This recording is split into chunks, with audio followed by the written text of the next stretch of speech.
सरस्वती गौरवाणी प्रचारिणे निर्विशेष शून्यवादी पाश्चात्य देशधारिणे जय श्री कृष्ण चैतन्य प्रभु नित्यानंद श्री अद्वैत गदाधर श्रीवासादि गौर भक्तवृंद हरे कृष्णा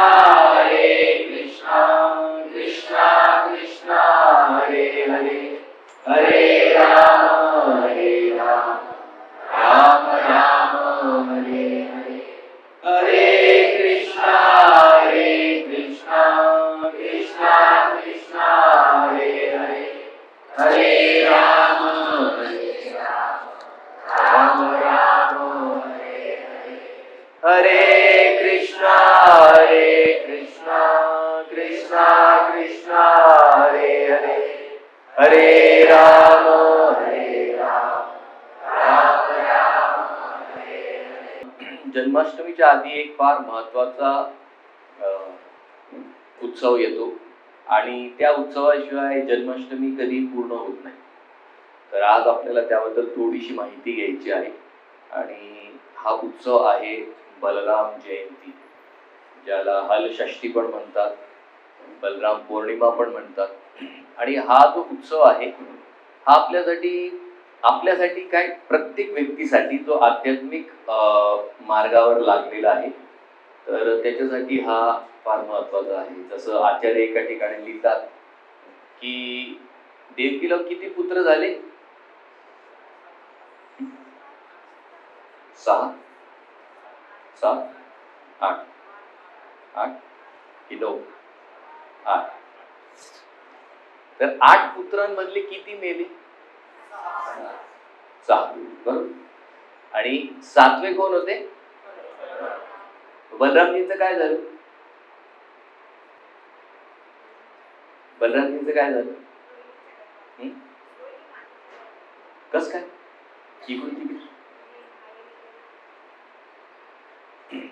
तर ते पण आज आपण बघणार आहोत. तर ते देवकी मातेच्या गर्भात होते, पण देवकी मातेच्या गर्भातनं त्यांचं ते जे बीज आहे ते वृंदावनात कोण राहत होती? रोहिणी माता. तिच्या गर्भात ते शिफ्ट करण्यात आले.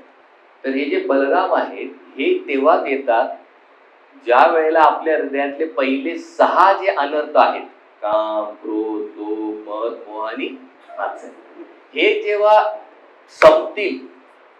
आता ती जागा जी आहे आपल्या मनरूपी जी जागा आहे ती या 6 गोष्टींनी खराब झाली.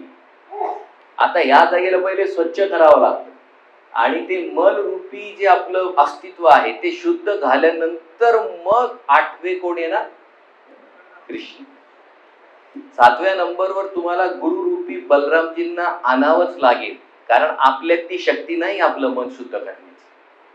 जसं लहान बाळ असतं, एकदम लहान असतं, ते किती लहान असते तेवढं काय असतं. तर जेव्हा ते बाळ त्या डायपर मध्ये सगळं करतात, आईसाठी तो फेस्टिवल असतो. झालं बॉय, ती मोठ्या आवडीने उघडते, त्याला धुणार, साफ करणार, मग कपडे सगळं करते ना आई. म्हणजे काही ठिकाणी तर असं म्हटलंय की आईसाठी ते बाळाने केलेली शी म्हणजे चंदनाचा पेस्ट असतो. तिला तेवढा आनंद आहे की बाबा माझ्या बाळाचा आहे ते. आणि स्वाभाविक आहे, नैसर्गिक आनंद असतो तो प्रत्येक आईला. तर ते बाळ करू शकतं का स्वतःला साफ? त्या प्रकारे आपले काम, क्रोध, लोभ, मद, मोह, मात्सर्य हे आपण साफ करू शकत नाही. आपण त्या लहान बाळासारखे, त्या लहान बाळाकडे एकच ताकद असते. सांगा काय? रडणे, है ना? रडलं की आई कशी येते? पळत पळत पळत, कुठेही असेल, कुठल्याही कोपऱ्यात असेल, बाहेर जरी असेल तरी ती आई येते. त्याच प्रकारे आपल्याला साधक म्हणून एकच गोष्ट करता येते, ती म्हणजे हात वर करायचे, हरे कृष्णा कृष्णा कृष्णा हरे हरे, हरे राम राम राम हरे. आई रूपी भगवंत कुठेही असतील तरी ते पळत पळत येणार, कारण आपल्यात ती शक्ती नाही.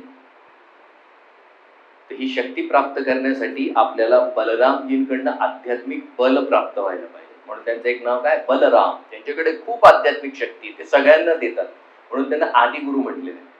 हे आदिगुरु बलरामजींची जोपर्यंत कृपा होत नाही तोपर्यंत आपल्याला आध्यात्मिक जीवनाचा आनंद नाही घेता येणार.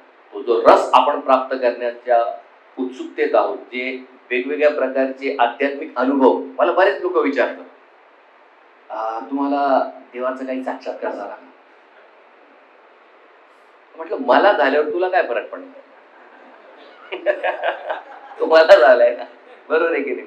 मी भलेही सांगितलो आम्ही देवाला पाहिला, खरं काय खोटं काय कोणात मला नाही. मी देवाला पाहिलंय तर तुला काय फायदा, बरोबर? तर तुला जर फायदा करून घ्यायचा असेल तर तुला सत्संग करावा लागेल. तर आपल्याला हे जे अनुभव जर हवे असतील आध्यात्मिक जीवनाचे, तर आपल्याला बलरामजींची कृपा 100% लागेलच, त्याच्याशिवाय ते शक्य होणार. आणि बलराम पौर्णिमेच्या वेळेला अजून बरेचसे उत्सव असतात, त्याच्याबद्दल पण मी थोडी थोडी माहिती देत राहील, कारण हे सगळे शास्त्रोक्त आहेत. आता जसं हा पण एक फेस्टिवल येतो, कुठला आहे? नारळी. काय करायचं त्या दिवशी? नारळी भात खायचा. तेवढंच नाही केलं. नारळी पौर्णिमा का करतात सांगा बरं? नारळी पौर्णिमा, नारळी पौर्णिमेला कोणाचं पूजन केलं जातं?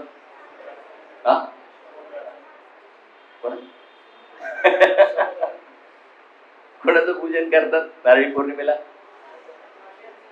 वरुण देव, जे समुद्राचे राजे आहेत. कोण? त्यांचं पूजन त्या दिवशी केलं जातं. आणि वरुण देवांची पूजा का केली जाते?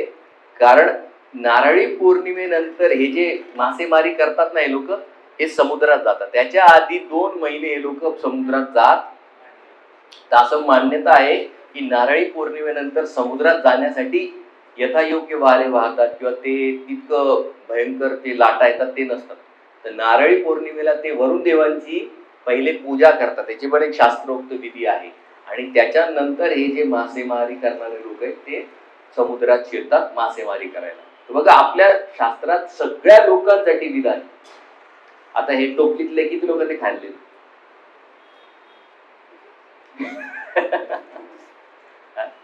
ताजे ताजे दिसत आहेत, तुकडे तुकडे करायचे तेलात घालून येत ना सुगंध. तर हे बघा, याला काय म्हणतात माहितीये का? आजकाल म्हणजे सगळे सिद्धांत जुने, पण त्याला नवीन नवीन नावाने आपल्याकडे विकलं जातं. तर हे 2 महिने आज शास्त्रज्ञ सुद्धा सांगतात, जे आहार तज्ञ ते सुद्धा हे सांगतात की हे जे 2 महिने आहेत, आपल्याकडे फक्त श्रावण आहे, ऍक्च्युली ते 4 महिने, पण ते 2 म्हणतात. ठीक आहे, 2 वर तर आले, कालांतराने 3 वर येतील, 4 वर येतील. तर याला काय म्हणतात माहिती? याला म्हणतात रिडक्शनिझम. रिडक्शनिझम म्हणजे काय? आता 2 महिने तुम्ही असा कुठलाही आहार करायचा नाही जो शरीराला पचवायला त्रास होईल. आणि त्याच्यात सगळ्यात मोठ्या प्रमाणात कुठलं येतं? नॉनव्हेज. हे मॉडर्न सायन्स आहे. आता आपल्याकडे ऑलरेडी 4 महिने बंद आहे, गटारी झाली. लोक इतकं काटेकोर पाळतात 1 महिना, आणि ती संपायची वाट बघतात. म्हणजे उपवास करून त्याचा काही फायदा नसतो. वाट बघितली म्हणजे काय झालं? तुम्हाला खायची इच्छा अजून. तर शास्त्रज्ञ सांगतात की हे 2 महिने का करायचे? बघा किती लॉजिकल होतं आपलं विज्ञान. वैदिक विज्ञान हे फार लॉजिकल आहे. कारण आज जर तुम्ही पाहिलं तर समुद्रात इतक्या मोठ्या प्रमाणात मासेमारी होते, इतक्या मोठ्या प्रमाणात मासेमारी होते की शास्त्रज्ञांचं म्हणणं आहे की पुढच्या 30 ते 40 वर्षात सगळे मासे संपून जातात. मग तुम्ही म्हणणार की या 2 महिन्यांना असा काय फरक पडणार? खाऊ द्या ते. 2 महिन्याने खूप फरक पडतो. खरे ते 2 ते 4 महिने का फरक पडतो? कारण माशांसाठी हे जे 4 महिने हा मीटिंग पिरियड असतो. म्हणजे इथे ते खूप मोठ्या प्रमाणात संतती उत्पन्न करतात. म्हणून हे 4 महिने त्या कोळ्यांना पण माहिती होतं की 4 महिने मासेमारी नाही करायची पावसाळ्याची, कारण त्यावेळेला त्यांची प्रजा वाढते, त्यांची संख्या वाढते. मग नारळी पौर्णिमेनंतर काय करू शकतात? ते मासेमारीला सुरुवात करू शकतात. म्हणजे निसर्गाला सुद्धा हे माहिती की जर तुम्ही नॉनव्हेज जरी खात असाल तर त्यांची प्रजा वाढायला तुम्हाला वेळ द्यावा लागेल आणि तितके महिने तुम्हाला शरीराला दुसऱ्या प्रकारचं प्रोटीन घ्यावं लागेल. आणि दुसऱ्या प्रकारचं कुठलं प्रोटीन आहे सांगा? जसं हे नॉन व्हेजिटेरियन प्रोटीन आहे, बरोबर? व्हेजिटेरियन प्रोटीन आहे. व्हेजिटेरियन प्रोटीन मध्ये काय काय तर सांगा बरं. पालक, पनीर, बटर, सुंदर, अजून दूध, बरोबर, अजून दही, ओके, अजून हा डाळी, पल्सेस, चणे झाले, छोले झाले, चवळी झाली. याच्यात इतके प्रोटीन्स आहे की तुम्हाला नॉनव्हेज खायची कधीच गरज पडणार. पण आपल्याला बघा किती भीती घालून दिली, प्रोटीन नाही, प्रोटीन नाही, प्रोटीन नाही. का? कारण तिकडे एक मोठी इंडस्ट्री चालते, त्याचं काय नाव आहे? नॉन व्हेजची इंडस्ट्री, पोल्ट्री. जर तुम्ही हे कंझ्युम नाही केलं तर लगेच तिकडचे भाव उतरतात. बघा, हे जर तुम्ही अमावस्येपासून आता पौर्णिमेपर्यंत जर तुम्ही केलं, चिकनचे भाव निम्म्याने कमी होतात. का?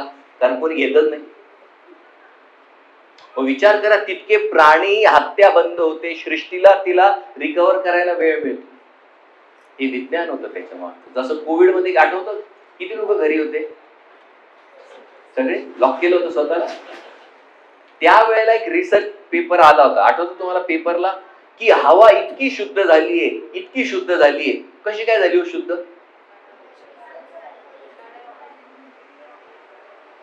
सृष्टीला तुम्ही वेळ दिला ना, जे घाण केलंय ते पचवायला. जसं आहार आपण जर कमी कमी केला तर शरीराला पचन क्रिया सुधारायला वेळ मिळतो. तसं सृष्टी व्यक्ती आहे, तिला ते पचन करायला वेळ मिळतो आणि त्याच्यानंतर हवा एकदम शुद्ध येते. आणि हे सायन्स आहे त्याच्या मागचं, जे आपल्याला माहिती पाहिजे. ही नारळी पौर्णिमा झाली, ठीक आहे. त्याच्याबरोबर अजून एक येते, कुठली? राखी पौर्णिमा. कुठली पौर्णिमा आहे ती? राखी पौर्णिमा. तर राखी पौर्णिमेची मी स्टोरी ऑलरेडी तुम्हाला सांगितलेली आहे. तर त्याचे भरपूर वर्जन्स आहेत. जसं एक इंद्र जेव्हा हरला युद्धात, तर त्याची जी पत्नी आहे शची, तिने मंत्रोच्चारण करून रक्षा सूत्र त्याच्या हातावर बांधला. त्याच्यानंतर इंद्र युद्ध करायला गेला, तो जिंकला.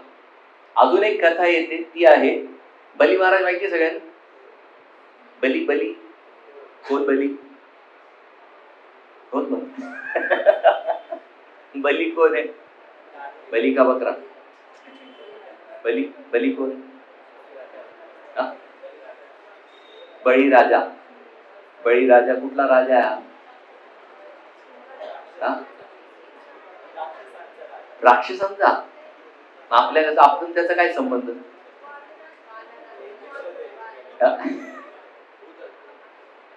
तर बलीराजा जो आहे, वामन देवाने किती पग भूमी मागितली त्याच्याकडे? 2 याच्यात सगळं कव्हर केलं.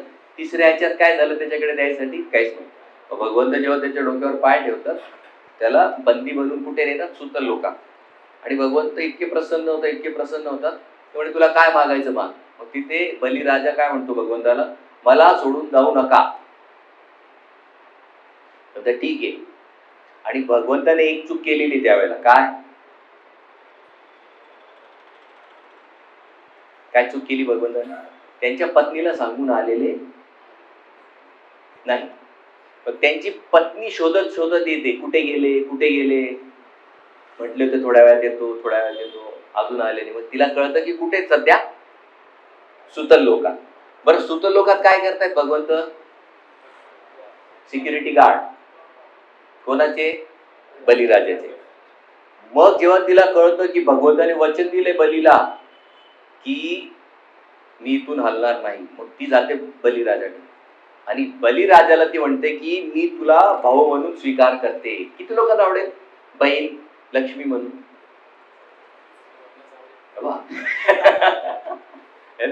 लक्ष्मी घरात आली की नुसता पैसा पैसा पैसा. तर तिथे जेव्हा ती राखी बांधते बली महाराजांना, मग ती म्हणते की वर्षातला 1 दिवस तरी यांना घरी पाठवा. म्हणजे ठीक, 1 दिवस जाऊ शकतो. ही पण एक स्टोरी येते. राखी पौर्णिमेची. आणि सगळ्यात महत्वाचं काय आपल्याला, बलराम पौर्णिमा, ज्या दिवशी बलरामजींचा जन्मदिवस आहे. तर आज आपण बलरामजींची एक छोटीशी कथा घेणार आहोत आणि त्यातनं 2 धडे आपण शिकणार आहोत. ठीक आहे. तर हा प्रसंग येतो भागवताच्या दशम स्कंदात आणि हा प्रसंग आहे बलरामजींनी धेनुकासुराचा वध केला. कोणाचा? कुठला असुर आहे? धेनुक म्हणजे काय? धेनुक, धेनुका, धेनुका म्हणजे काय? गाढव. घोडा नाही, गाढव आहे. तर यांनी या गाढवाचा काय केलाय? वध केलाय. तर ही लीला जी आहे, आता इकडे तुम्ही बघायचं. ओके. आता लीला प्रारंभ कशी होते, जेव्हा भगवंत त्यांच्या मित्रांना घेऊन वनात प्रवेश करतात आणि जसे ते वनात प्रवेश करतात तर त्यांना सगळ्यात पहिले कोण येतं भेटायला? फोटोत कोण दिसतंय सगळ्यात पहिले? मधमाशा. तिथे दिसतंय तुम्हाला? मधमाशा आले बघा भेटायला भगवंताला. आणि जेव्हा भगवंत त्या मधमाशांना भेटतात, भगवंताला इतका आनंद होतो, इतका आनंद होतो. का आनंद झाला? तुमच्या अंगावर मधमाशा आले तर नको. भगवंतात स्वागत करतायत त्या मधमाशा. कशा स्वागत करतात? कशा स्वागत करतायत? मधमाशी कसा आवाज काढते? काढा. मधमाशी आवाज कसा काढते? तो मधमाशी जेव्हा आवाज काढते तर ती भगवंताची स्तुती गाते, असं भगवंत त्याला स्तुती म्हणून स्वीकार करतात आणि भगवंत त्यांना आशीर्वाद देतात आणि पुढे जातात. जसे भगवंत पुढे जातात तर सगळे तिथले जे वेगवेगळे प्राणी आहेत ते भगवंताला भेटायला येतात. भगवंत त्यांच्यासाठी बासुरीचं वादन करतात आणि अशा प्रकारे भगवंताचं रोज दैनंदिन क्रम असतो. ठीक आहे. आणि मग हे सगळे मुलं गोचारण करतात. गोचारण झाल्यानंतर बघा, तिकडच्या फोटोत कोण आराम करतंय? तिकडच्या फोटोत इकडे बलरामजींचे पाय कोण दाबतंय आणि तिकडे कृष्णाचं हवा कोण घालतंय? तर इथे काय दाखवायचंय त्यांना, की कुठल्याही रिलेशनशिपचं फाउंडेशन हे सेवा असतं. Service is the foundation of any relationship. आई वडील असतील, भावंड असतील, पती पत्नी असेल, तुमचे बॉस किंवा तुम्ही ज्या ऑफिसला काम, सगळ्या ठिकाणी एकच सिद्धांत लागू होतो, जोपर्यंत तुम्ही सेवा देत नाही तोपर्यंत नाते संबंध टिकत नाही. आजकाल बघा मुला मुलींचं रिलेशन असतं, मुलं प्रेमात पडतात, मुली पण पडतात. पडल्यावर लागतं नाही. ते पडले की सगळ्यात पहिले कोणाला लागतं? घरच्यांना. कुठे पडली, कुठे पडला. बरोबर. आता त्यांचं काय म्हणणं असतं त्या मुलाचं किंवा त्या मुलीचं? मुलगी असेल तर तिचं एकच म्हणणं असतं मुलाला, पाकिट टाकतो. पाकिटात पैसे किती? बरोबर. एकदा एक मुलगा त्याच्या मैत्रिणी बरोबर जातो बाहेर फिरायला आणि बाहेर गेला फिरायला. मग ती म्हणते मी आलीच थांब. तिची कोणीतरी मैत्रिणी तिथे जाते भेटायला, तर नेमका तिचा मोबाईल तिथेच राहतो. आता याच्या मनात उत्सुकता काय, की हिने माझं जे नाव सेव्ह केलंय ते काय सेव्ह केलं. मग तो इतक्या उत्सुकतेने तो फोन उघडतो, त्याचा नंबर टाईप करतो आणि कॉलचा बटन दाबतो. तिथे काय येतं?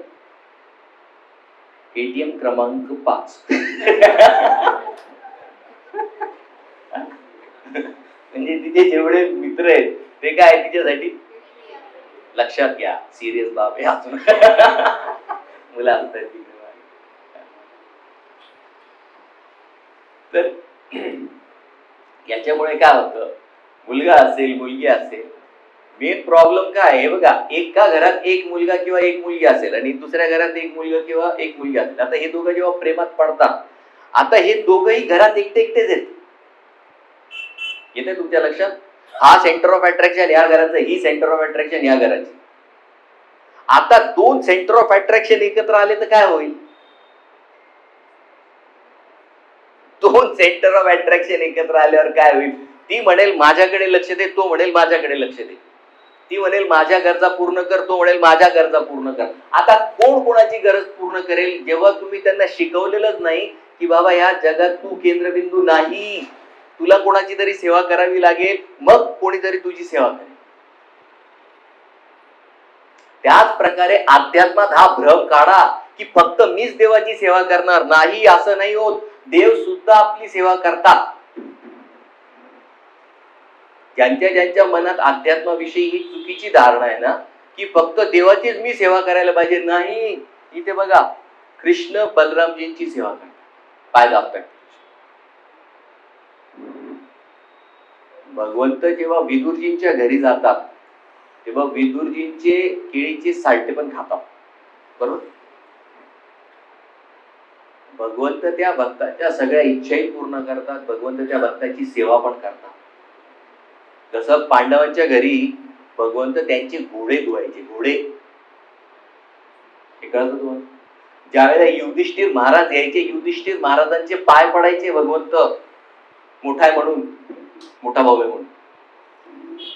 म्हणून ही धारणा मनातनं काढून टाका की अध्यात्म म्हणजे फक्त मीच देवाची सेवा करायला पाहिजे. नाही, जेव्हा तुम्ही देवाची सेवा करता तेव्हा भगवंत सुद्धा आपल्या सेवेला तयार होतात. यालाच प्रेम म्हणतात. एकतर्फी सेवेला शोषण म्हटलं गेलेलं आहे.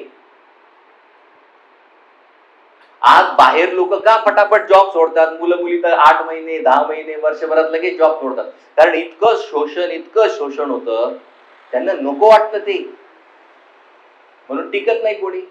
कारण का? सेवा. प्रत्येक रिलेशन मध्ये पत्नीने पत्नीची सेवा करावीच लागेल, तरच संबंध पुढे जातील. एकतर्फी असल्यावर संबंध जास्त काळ टिकत, आणि दुसरी गोष्ट, त्या संबंधात तुम्हाला आनंद येणार नाही. हा सिद्धांत आहे.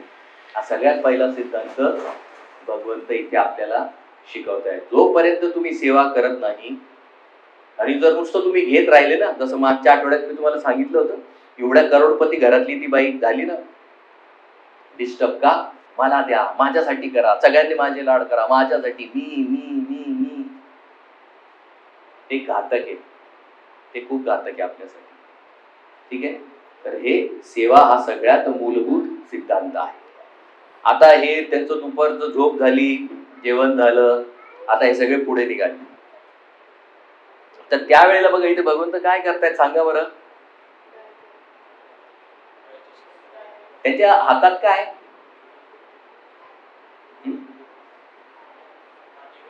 काठी. आणि दुसऱ्या हातात काय? ते म्हशीचं शिंग आहे. कोणाचं शिंग आहे? म्हणजे भगवंताच्या घरी काय होत्या? म्हशी. म्हणून हे काही कंपल्सरी नाही की कृष्णाला गायीच आवडतात. नाही, कृष्णाच्या घरी गाय होती, कृष्णाच्या घरी म्हशी होत्या, कृष्णाच्या घरी बकऱ्या आहेत. हे जीव गोस्वामी लिहितात. ज्यांना हे माहिती नाही ना, तर जीव गोस्वामी लिहितात टीकेमध्ये की त्यांच्या घरी. अजून कृष्णाच्या घरी काय काय सांगा बरं. हा मोर, लगेच इथे मोर. हा माकड. माखन ते झालं रे. मी प्राण्यांविषयी विचारतो. प्राणी. हा ओके. अजून घोडा. काय करायचं? फिरवायला. कृष्णाकडे एक परी कॅट पण आहे. कॅट आवडते, घरी असते ना मांजर. कृष्णाकडे एक मांजर पण आहे. हे पण जीव गोस्वामी लिहितात. तर ही मांजरीचं एकच काम असतं, ज्या वेळेला तिला कळतं की कृष्ण आता घरात येणार आहे, ती इतक्या उड्या मारते. तर एकदा काय होतं, यशोदामाई कृष्णासाठी स्वेटर, काय म्हणतात त्याला, विणत असते. आणि तो गोळा येतो ना त्या धाग्याचा, तर ह्या मांजरीला एवढा आनंद होतो, तिला कळतच नाही. तर तिथे बरोबर नेमकं धाग्यावर पाय पडतो तिचा, आणि त्या धाग्यावर पाय पडल्यामुळे तो धागा काय होतो, तिच्या पायात पूर्ण गोल गोल.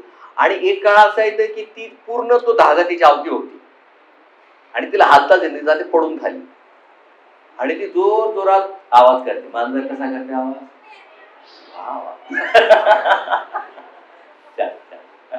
असा ती आवाज करते. आता ती आवाज केल्यानंतर भगवंत येतात, अरे म्हणे मांजर तर आपली अडकली.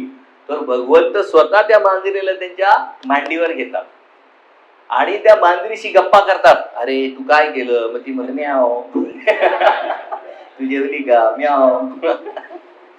असं भगवंत तिच्यावर गप्पा मारत मारत मारत तो पूर्ण धागा त्या मांजरीच्या अंगावरनं काढतो. शिंग वाजवतात. त्या शिंग वाजवण्याचं काय प्रयोजन असतं? हे शिंग भगवंताचा मोबाईल आहे. जर भगवंताला एखाद्या गाईला, स्पेसिफिक गाईला बोलवायचं असेल तर ते कसं कॉल करणं? शिंग वाजवला की बरोबर त्याच गाईच्या कानात ते शब्द पडतात. जसं आता भगवंताला ज्ञानदाला बोलवायचे, भगवंताने लगेच वाजवलं, लगेच ज्ञानदाच्या कानात आलो, कॉल आला भगवंताचा. बरं भगवंत किती वाजेला कॉल करतात काय अंदाज तुम्हाला? भगवंताला जर तुम्हाला कॉल करायचा असेल किती वाजेला कॉल करतील? पहाटे मंगल आरतीला जप करायला उठवतील तुम्हाला. भगवंताचा जो जनरल कॉल असतो तो 12 वाजेला येतो रात्री. तू 1 वाजेपर्यंत जागेल 3. तर गोपिकांना किती वाजेला बोलवलं होतं भगवंताने? रात्री 12 वाजता. ठीक आहे. तर हे जे शिंग आहे याचं काय काम आहे? प्रत्येक गाईला आपलं आपलं नाव ऐकायला येतं आणि मग सगळ्या गायी बरोबर भगवंताच्या मागे मागे मागे मागे चालतात. ठीक आहे. आता एक स्थळ असं येतं जिथे सगळे मुलं आनंदाने खेळतायत, बागडतायत आणि त्यांच्या नाकात एक गंध येतो आणि तो गंध घेतल्यावर मुलं इतके खुश होतात, इतके खुश होतात. ते कृष्ण आणि बलरामला सांगतात की आपल्याला त्या तिकडच्या वनात जायचंय म्हणून. कृष्ण आणि बलराम म्हणतात कुठल्या वनात जायचंय? म्हणे इकडे ताल वन आहे, तर त्या ताल वनात आपल्याला जायचंय. मग भगवंत विचारतात त्या ताल वनात काय विशेष आहे? तर ते म्हणतात तिथे तालाची खूप सुंदर सुंदर सुंदर फळ आहे.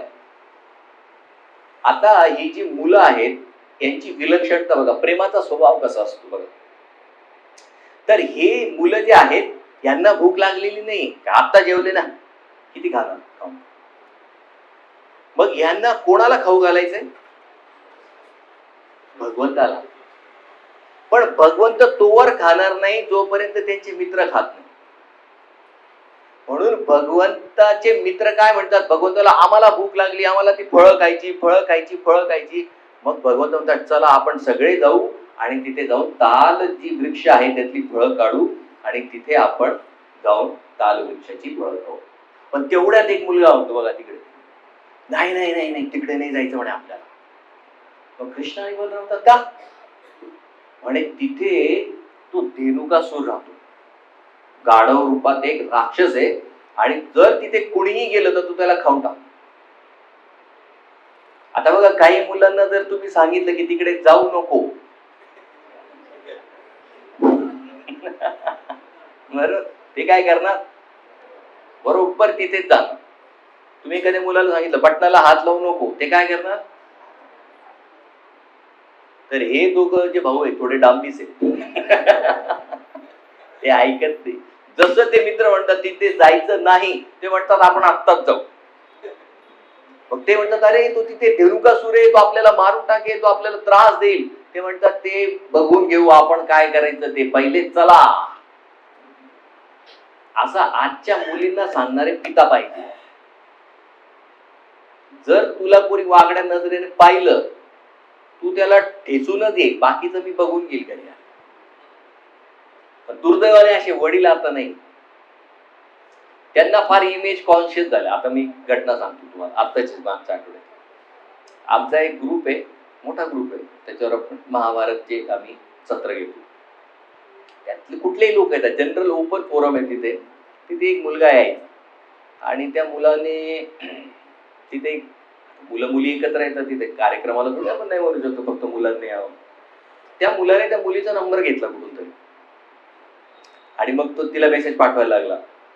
हाय हॅलो जे काय असतं ते. पण तिने काय रिप्लाय करायचं, तिने एकच प्रश्न विचारला, तुला नंबर कुठून मिळाला म्हणून. त्याने काय रिप्लाय दिला नाही. मग त्यानंतर त्या मुलाने काय केलं, एकदम वाह्यात फोटो टाकायला सुरू केले, एकदम वाह्यात. मग त्या मुलीने त्याला खडसावून बोलली ती. मग तिचा फोन, तिचे जे मामा आहेत ते आमच्या मंदिरात सेवेकरी, ते मामाला कळवलं तिने. मामा म्हणे प्रभूजींना विचारू, कारण ग्रुपचा मुलगा आहे, मी माहिती. म्हटलं मी ओळखत नाही, ओळखत असलो जरी तरी पहिले त्याच्यावर जाऊन पोलीस कंप्लेंट टाका, पहिले कंप्लेंट टाका, सायबर क्राईम म्हणून त्याच्यावर गुन्हा दाखल करा. ते म्हटले नाही, हिच्या आईला विचारतो, वडिलांना विचारतो टाकायचा की नाही गुन्हा. त्याच्यात काय विचारायचं. आज त्याने हिला पाठवलं, उद्या तो कोणाला पाठवेल कोणाला माहिती. तिच्या आईला सांगितलं. तिची आई मोठी प्रोफेसर आहे एका कॉलेजमध्ये. तिची आई म्हणे आम्हाला काही करायचं का, म्हणजे समाजातले लोक काय म्हणतील. आता त्या मुलीला कॉन्फिडन्स कसा येईल की उद्या जर माझ्यावर काही वेळ आली तर माझे आई वडील कोणाचा विचार करतील, त्यांच्या सोशल इमेजचा विचार करतील की माझा विचार करतील. आज त्या मुलीला तिच्या आई वडिलांमध्ये कॉन्फिडन्स नाही, आणि ही सगळ्यात मोठी दुर्दैवाची गोष्ट आहे. मग ह्या मुली कॉन्फिडन्स मुलांमध्ये शोधतात, आणि सगळेच चांगले हे काही बाहेर कुठे सांगितलेलं नाही तुम्हाला. तर हे आपलं दुर्दैव आहे. आपण कुठल्या सोशल, अरे त्या मुलीला बळ द्या ना, आज तिला गरज आहे. ती जर आज खंबीर नाही झाली तर ती उद्या चुकीच्या मुलाच्या हातात सापडणारच. आणि भरपूरशा मुली अशा अडकल्या याच्यात का, कारण तुम्ही तिला ज्या वेळेला कॉन्फिडन्स द्यायची वेळ होती तुम्ही कॉन्फिडन्स नाही दिला. मी तुझ्या पाठीशी उभी, काय म्हणेल ते गेलं बघू नंतर. ती आई गुरु आहे, ते वडील गुरु आहेत, आणि तुम्ही गुरुची भूमिका घ्यायला नाही म्हणता, कारण तुमच्यात ते बळ नाहीये, आध्यात्मिक बळ नाहीये तुमच्यात, की काही जरी झालं तरी माझ्या मुलीच्या पाठीशी मी शेवटपर्यंत उभी राहील. खरंच खूप मोठं दुर्दैव आहे. त्या सोशल इमेजला काय घेऊन बसायचं. लोक बोलून बोलून घ्या, लोकांना बोलायला लागतच, तुमच्याबद्दल नाही तर दुसऱ्याबद्दल बोलतील. आणि पण त्या मुलीचं काय, तिचं भवितव्य कोण सांभाळणार. हा सिरियस मुद्दा आहे ना. बलरामजी म्हटले त्याचं काय करायचं ते मी बघून घेईल, आपण जाऊ. ठीक आहे. तर ही ताल वृक्ष, तालाची फळं दिसली तुम्हाला, काय म्हणतात त्याला आपल्याकडे, काय म्हणतात, कुठलं फळ आहे, ताडी ताडी ताडी ताडी असते ना, हे ताडीचं झाड आहे. पण त्यातले जे गर आहेत ना खूप गोड लागतात, आणि या झाडामध्ये असं तोडतात त्याला, आणि तिथलं जे पाणी येतं ते पाणी त्या मडक्यामध्ये वेचलं जातं, आणि जर ऊन पडण्याच्या आत ते पिलं नाही तर त्याची दारू होते, फर्मेंटेशन होतं त्याचं. ओके, हे ताडीचं. तर हे जेव्हा पिकतं ना याचं सुगंध खूप दूरपर्यंत येतो. तर हे ताडीचं त्यांचं बाग असते. तर हे सगळे मुलं तिथे जातात, आणि बलरामजी मग काय करतात ते बघतात की इतके सुंदर सुंदर ताल वृक्ष आहेत आणि इतकी फळं तिथे आहेत. आता बलरामजी काय करतात बघा. आता या फोटोमध्ये काय करतायत बलराम सांगा बरं. तालाचं वृक्ष किती उंच असतं कोण सांगेल. खूप उंच असतं, नारळाच्या झाडा इतकं उंच असतं. आता तुम्हाला जर तिथून फळ काढायचं असेल तर कसं काढणार, वरती चढावं लागेल, बरोबर. ते तुम्ही चढून फायदा नाही. एखादा इंजिनिअरिंग कॉलेजचा मुलगा जर चढला तर मग त्याला मेडिकल कॉलेजच्या मुली बघाव्या लागतात, कारण वरून तर खाली त्याचं कंबर हात पाय सगळं जायचं. आलं लक्षात. आज काही कार्यक्रम करायचा. आता इथे एक खूप सुंदर मुद्दा आचार्य लिहितात की काय गरज आहे बलरामजींची. तर बलरामजींमध्ये इतकं बल आहे की ते काय करतात, त्या झाडाला हलवतात आणि ते जे फळ खाली पडायला लागतात टप टप टप, मग सगळे मुलं उचलून त्याला खायला लागतात. इथे आचार्य आपल्याला खूप सुंदर मुद्दा सांगतात.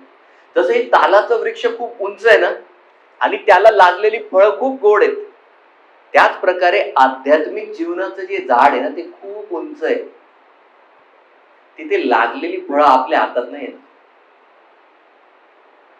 ती फळं जर तुम्हाला पाहिजे असेल, ज्यावेळेला तुमचे गुरु येतील आणि तुमच्यासाठी जेव्हा ते आध्यात्मिक झाड जे इतकं उंच आहे हलवतील, त्यावेळेला तुम्हाला आध्यात्मिक साक्षात्कार रूपी फळं खाली टप टप टप टप. तर आपल्याला जे आध्यात्मिक साक्षात्कार पाहिजे, आपल्याला जे आध्यात्मिक बळ पाहिजे, ते गुरुकडनंच येणार.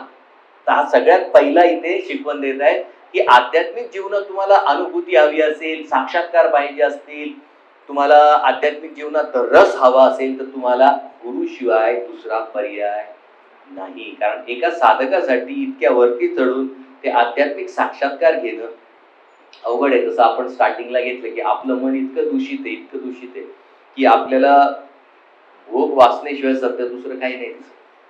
ही आपली जी दृष्टी आहे ती गुरु जेव्हा त्यांचे आशीर्वाद देतात त्याच वेळेला काय होईल, आपल्याला आध्यात्मिक जीवनातले जे उच्च कोटीचे अनुभव आहेत ते आपल्याला घ्यायला मिळतात. मग तिथे ते बगीच्यात सगळे फिरतायत आणि फिरताना कोणी इकडच्या झाडावर, मग बलरामजींना सांगतं हे झाड हलवा, हे झाड हलवा, मग इकडच्या झाडाची फळं, तिकडच्या झाडाची फळं, सगळे आनंदाने तिथे फळं खातात. आता दुसरा सिद्धांत इथे बघा, फार महत्वाचा आहे, याच्यासारखा महत्वाचा सिद्धांत नाही. आध्यात्मिक जीवन आणि आध्यात्मिक जीवनाचा जर तुम्हाला आनंद घ्यायचा असेल तर तो एकट्यात कधीच घेता येईल, तो कधीच तुम्हाला एकट्यात घेता येईल का? तर हा एक खूप सुंदर श्लोक आहे. त्रेताया मंत्रशक्तीश्च ज्ञानशक्तीच कृते युगे व्यापारे शुद्ध शक्ती युद्ध शक्तीश्च संघो शक्ती कलियुगे. कलियुगात तुम्हाला एकत्र आल्याशिवाय पर्याय नाही. एकट्याच्या बळावर तुम्ही काहीच करू शकत नाही. आता खाली आपलं प्रसादम कुकिंग होतं. एका माताजीला जर सेवा दिली की माताजी उद्या पुढच्या आठवड्यात तुम्ही कुकिंग करा, सासू सुनेचे आपल्याकडे 2 जोड्या सासू सुनेच्या एका जोडीत आहे. शक्य आहे का जोडीला भाजी चिरणे, धुणे, तांदूळ साफ सफाई करत, तेल सगळं मसाला तडका करता करता होतं का? नाही. आणि किती लोकांचं आहे तुमच्या घरातल्या? 4-5 लोकांचं आहे काय? 100 लोक येतात प्रसादात. 100 लोकांचं जेवण तयार करणं, अहो संघाची शक्ती लागते. ज्यावेळेला 5-6 माताजी एकत्र येतात, कोणी तांदूळ निवडतं, कोणी डाळ आहे, कोणी सगळ्या गोष्टी वाटल्या की ते पटकन होतं. त्याच प्रकारे आपल्याला हे माहिती पाहिजे, कलियुगात जर आपल्याला जिंकायचं असेल, नीट ऐका, प्लीज नीट ऐका, फार महत्वाचा सिद्धांत. कलियुगात जर आपल्याला जिंकायचं असेल तर आपल्याला नंबर वाढवावा लागेल. कलौ संघ शक्ती, कलियुगात नंबरच बोलतो. आज फ्रान्स माहिती का? आज फ्रान्स मध्ये टोपीवाल्यांची संख्या किती आहे?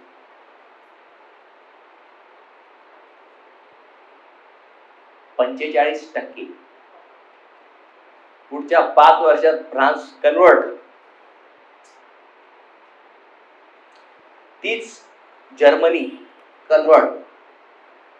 त्याच्यानंतर तुम्ही इकडे सगळे जेवढे युरोपियन नेशन आहेत एकाच धोक्यात आहे. का? कलौ संघ शक्ती. त्यांना कळलंय कलियुगात नियम पण बदलता येतात जेव्हा आकडेवारी मोठी असते. तुमची आकडेवारी जर कमी राहिली तर तुमचा असंही कालांतराने गेम संपणार. हे लिहून घ्या. आणि हा आत्ताचा श्लोक नाही, हा पुरातन काळातला श्लोक आहे.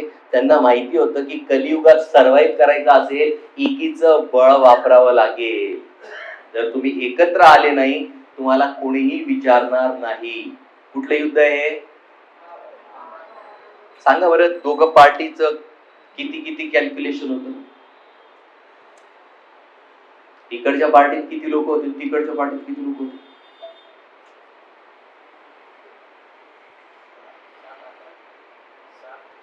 किती?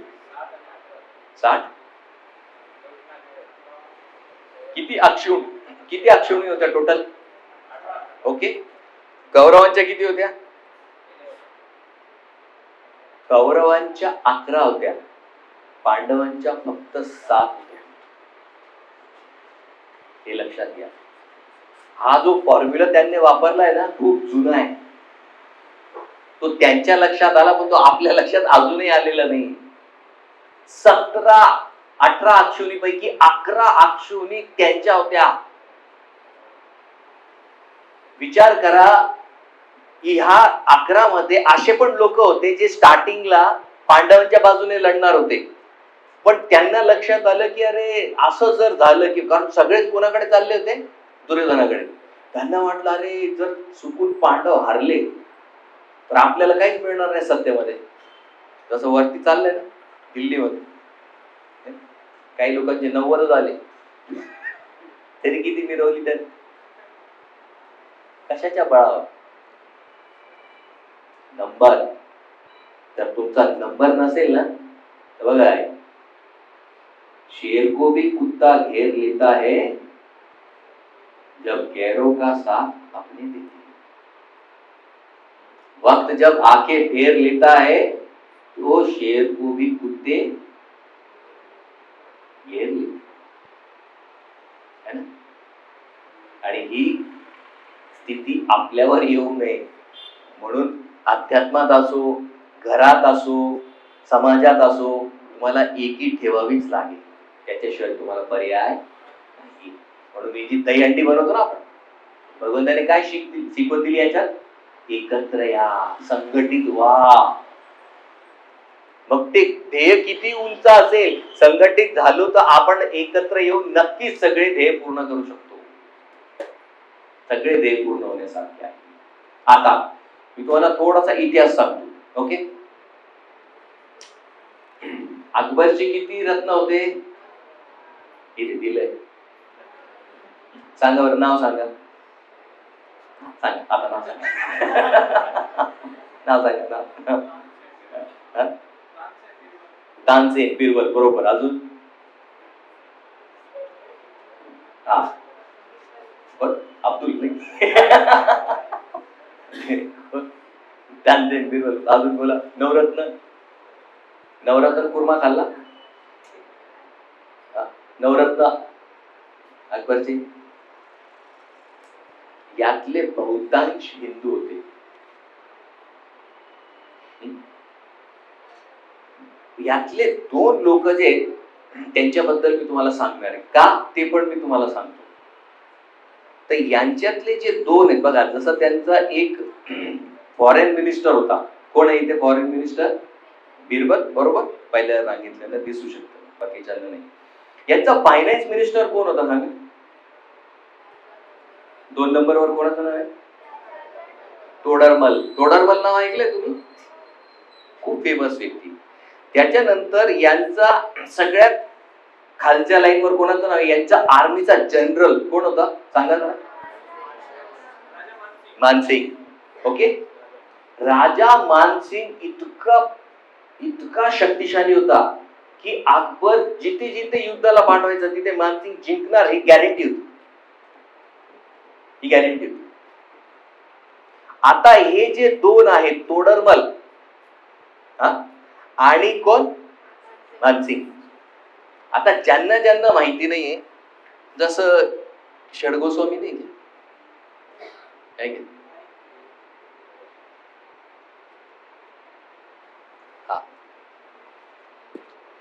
तर हे आपले षडगोस्वामी आहेत. ज्यांना माहिती नाही ना त्यांच्यासाठी सांगतो. ते हे 6 आपले मुख्य आचार्य ज्यांच्यापासून ही आपली परंपरा सुरू होती. यांना षडगोस्वामी म्हणतात. हे साधू झालेत मोठे, पण हे त्या काळात मुघलांच्या दरबारचे फायनान्स मिनिस्टर होते आणि एक जण प्राईम मिनिस्टर होता. ओके, पण त्यांनी सगळं सोडून दिलं मुघलांचं आणि ते एक साधू होऊन मग भक्तीच्या मार्गावर ते लागले. तर त्यांच्यापैकी जे सगळ्यात वरिष्ठ होते रूप गोस्वामी, तर हे षडगोस्वामी आपले. ओके, आणि खूप यांचे शास्त्र जे त्यांनी लिहिलेले आहेत, तर ते शास्त्र आजही फॉरेनचे लोक रिसर्च करतात की इतकं कसं काही लिहिलं. मी तुम्हाला स्टोरी पण सांगेल 2 मिनिटात. तर हे षडगोस्वामी जे आपल्या परंपरेचे मुख्य आचार्य. तर तोडरमल आणि दुसरा कोण होता? हे रूप गोस्वामींचे शिष्य होते. कोणासाठी काम करायचे? अकबर. पहिले ते ऑलरेडी करत होते, पण ज्या वेळेला ते वृंदावनात यायला लागले ते आध्यात्मिक श्रवण करायला लागले, कथा कीर्तन श्रवण करायला लागले, सिद्धांत क्लिअर झाले, तर ते रूप गोस्वामींचे शिष्य झाले. आता मी त्यांच्या काही 2-3 घटना तुम्हाला सांगतो की किती हे लोक पॉवरफुल होते. म्हणजे विचार करा, आपले आचार्य कुठे कुठे होते. आता जे मानसिंग आहेत ना, मानसिंग जे आहेत, ज्या वेळेला वृंदावनात किती लोक गेले? राधा गोविंददेव मंदिर पाहिलं तुम्ही? किती मजली मंदिर आहे ते? राधा गोविंददेव मंदिर 7 मजली मंदिर आहे. 500 वर्ष आधी बांधलेलं आहे. किती? पूर्ण लाल दगडी काम. 1 करोड रुपये अकबरकडनं मंजूर करून आणले मानसिंगने मंदिर बांधायला त्यामध्ये. आता तुम्ही डोनेशन कलेक्ट करायला जात होते? किती दिले तुम्हाला? 50 रुपये, कोणी 10 रुपये, कोणी 5 रुपये. तो अकबरकडनं 1 करोड रुपये मंजूर करून घेऊन आला. किती? अरे मंदिर बांधायचंय, पैसे घेऊन आला. फ्रॉड बीड काही नाही बरं का त्याच्यात. 2G 3G 5G काही स्कॅम आपलं हो नॉर्मल. त्यावेळेचे 1 करोड म्हणजे आज त्याची काय किंमत आहे तुम्ही लावू शकत. बरं ते पण जाऊ द्या, त्याच्यापेक्षा मोठा आहे का? ज्या वेळेला त्याने ते आणलं डोनेशन, त्या वेळेला अकबर जो आहे, लाल किल्ला माहिती तुम्हाला? त्यावेळेला तो लाल किल्ल्याचं निर्माण करणार होता. Agra red fort. तर मानसिंग म्हणे हा दगडी ते नका वापरू, आमच्या देवाचं मंदिर बांधायला द्या. कोणाला सांगितलं त्याने?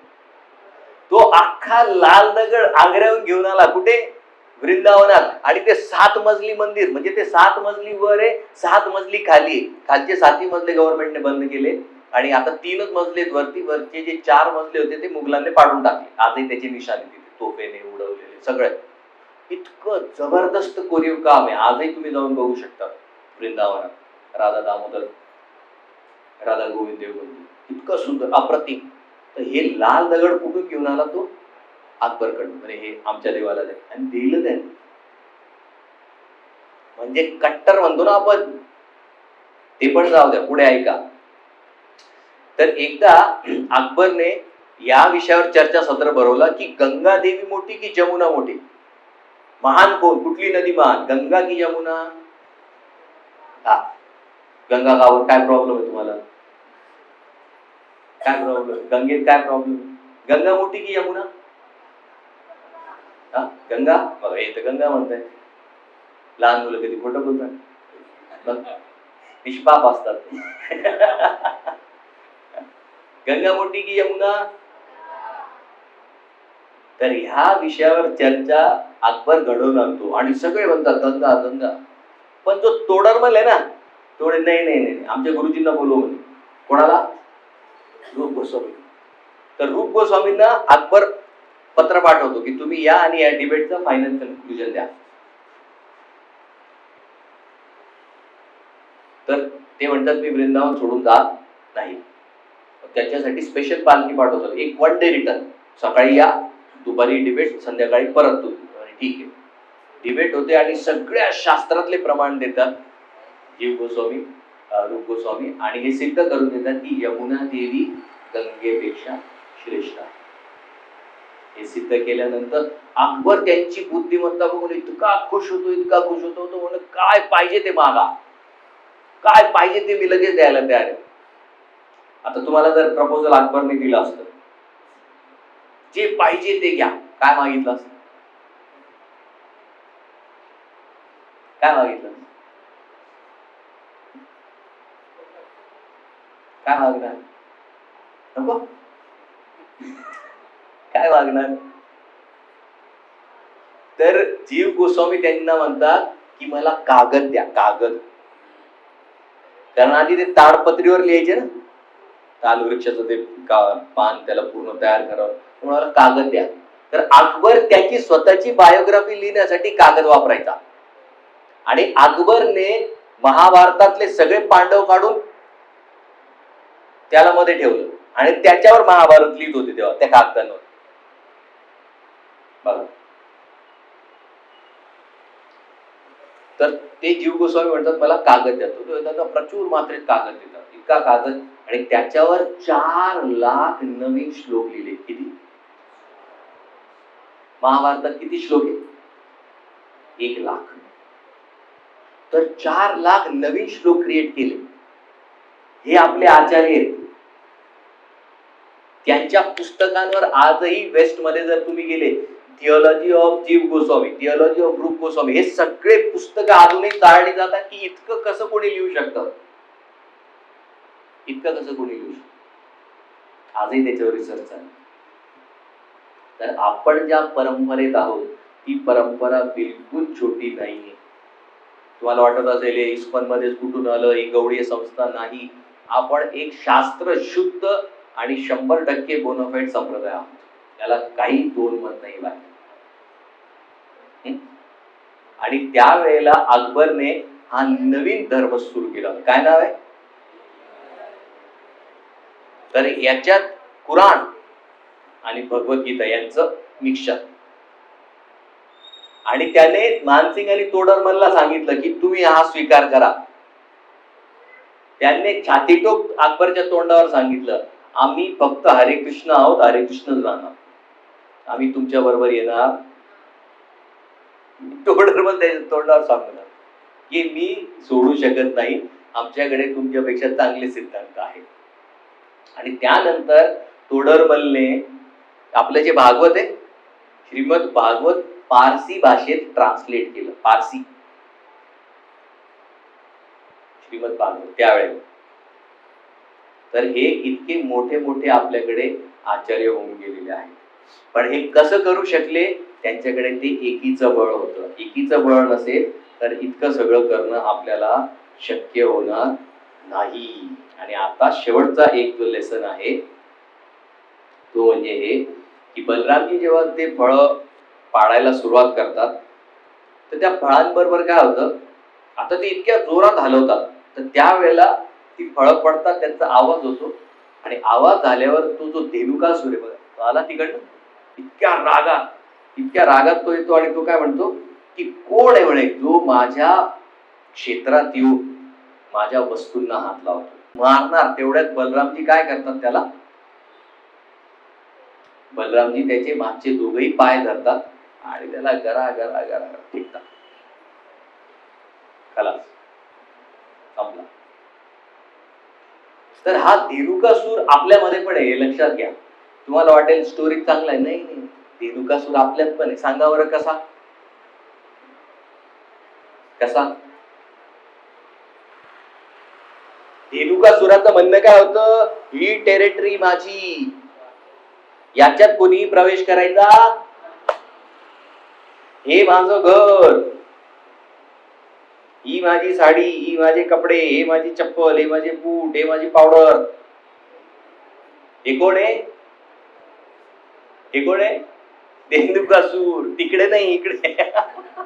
आपल्या सगळ्यांमध्ये हा धेनुकासूर आहे. आपल्या घरात पाहुणे आल्यावर आपण काय म्हणतो, अच्छा कधी जाणार तू? तर पहिले आता घ्या पाणी, पाणी तर विचारा त्याला, का आमच्या घरी का आली, आमच्या घरी आले किती वेळ थांबणार, काय करणार. ही जी वृत्ती आहे ही धेनुकासुराची वृत्ती आहे. कसं तुम्ही माझ्या एरियात आले, तुम्ही काय करणार इथे, हे सगळं आपल्याला सोडायचंय. म्हणून याच्यापेक्षा उत्कृष्ट सिद्धांत काय जे आपल्याला वैदिक सनातन धर्मात शिकवले गेले, वसुदैव, ही हे सगळी जी सृष्टी आहे ही भगवंताची. म्हणून आपल्याला आता काय व्हायचंय, लिमिटेड थिंकिंग वरनं ब्रॉड थिंकिंग वर यायचंय. नाही बघा, बलरामजीने त्याचे मागचे पाय धरले आणि गरा गरा गरा करून त्याला त्या झाडाच्या टोकावर फेकलं. जेव्हा बलरामजी फेकतात मग कृष्णालाही उत्साह आला. कृष्ण म्हणे तू कशाला, मी पण. मग तो धेनुकासूर मेल्यानंतर त्याचे सगळे मित्र तिथे येतात. मग बलरामजी आणि कृष्ण एक एक एक एक एक एक करून काय करतात, सगळ्या काळवांना पायाने धरून धरून एका झाडावर, दुसऱ्या झाडावर, तिसऱ्या झाडावर, तर सगळ्या झाडांच्या डोक्यावर वेगवेगळ्या कलर मध्ये एक गाढव, कलरफुल होते बरं का ते, वेगवेगळ्या कलरची. तर मग आता इथे काय शेवटचा लेसन आपल्यासाठी? तर इथे शेवटचा लेसन हा आहे की बघा, जसं ताल वृक्ष आहे, इतकं उंच आहे, इतकी गोड फळ आहे, पण किती तपस्या आहे त्या झाडाला. ऊन, वारा, पाऊस, थंडी, गरमी, इतकं सगळं सहन केलं त्याने.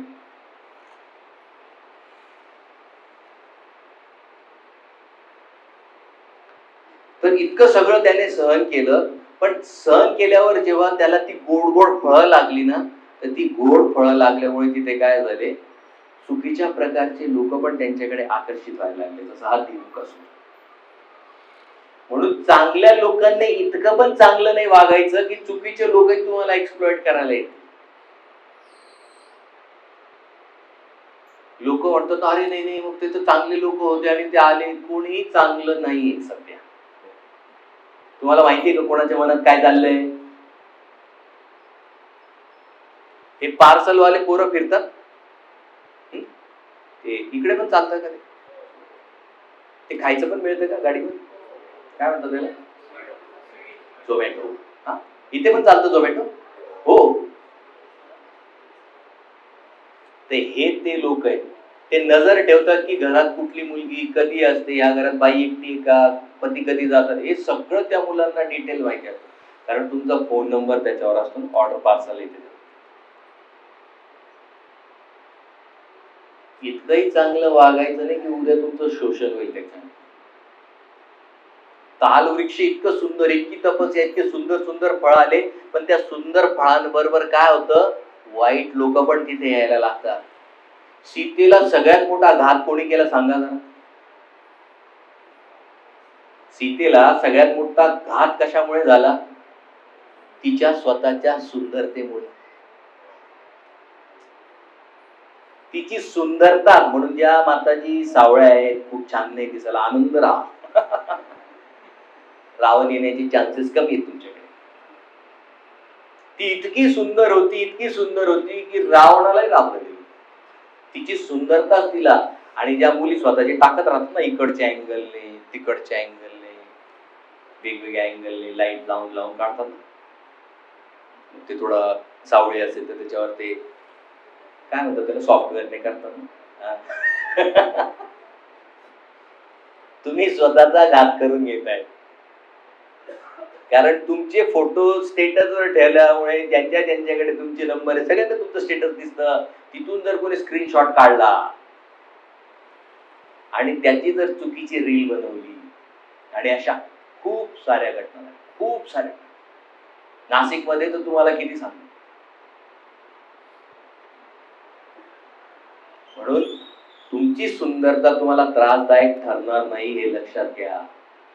बघा, तसं कुठला प्रसंग आहे सांगा? पूतनावध. बाहेरून इतकी सुंदर दिसत होती, इतकी सुंदर दिसत होती की सगळे व्रजवासी म्हणे की अरे ही तर साक्षात लक्ष्मी आली. पण नंतर ती इतकी भयानक राक्षसी निघाली. असा आपला घात होऊ नये याच्यासाठी आपल्याला काय करायचंय, चाणाक्ष राहायचंय. आणि हे आपल्याला आजच्या प्रसंगातनं भगवान बलराम शिकवत आहेत.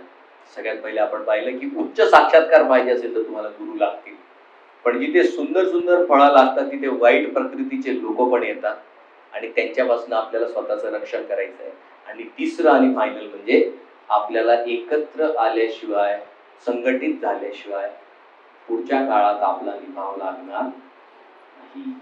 हरे कृष्णा कृष्णा कृष्णा हरे हरे, हरे राम राम राम.